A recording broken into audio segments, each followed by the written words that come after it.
We are doing lesson number 2 in the quarterly, Rebellion and Redemption. And the title this week is Crisis in Eden. And the memory text is Genesis 3:15. I will put enmity between you and the woman, and between your seed and her seed. He shall bruise your head, and you shall bruise his heel. What does this mean? We've all heard it multiple times, many, many times. What is God actually doing? Did you ever think about this? Is God acting to cause division, discord, disunity? Well, the key is to ask between what? What are Satan's principles? Okay, and what are Satan's principles result in? Selfishness. Ruin and death. Then what action would God take to cause enmity? Rescue.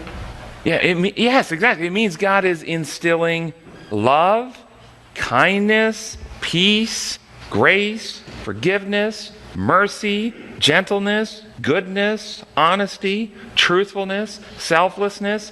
God is working in the hearts of men to instill these virtues. And when these virtues are instilled in the hearts of sinners, it actually causes a division between those who have a different principle: selfishness, exploitation, deceit, hostility, so forth.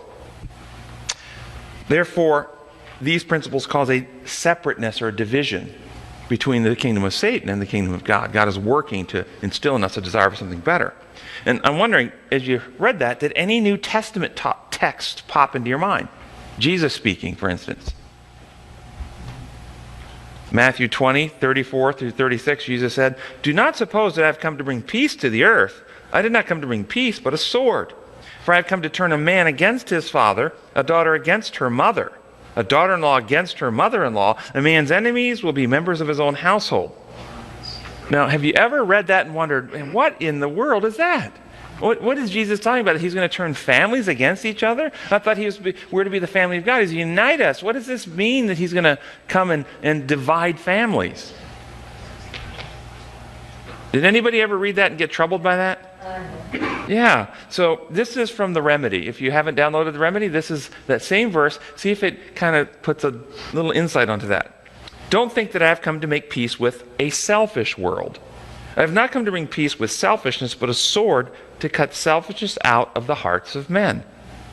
I have come to cut dysfunctional family ties, to free a son from the selfish loyalty to his father's ambitions and feuds, to sever a daughter from the control of an oppressive and manipulative mother, to cut through the fear and hostility a daughter-in-law has toward a mother-in-law.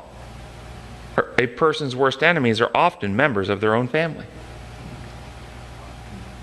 Any thoughts about that?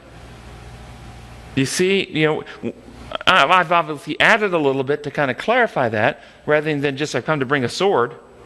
But it really, the way you have to understand what principles, what method, a sword of what? The sword of truth, the sword of love, to cut through what? Lies and deceit and self-centeredness in the hearts of men.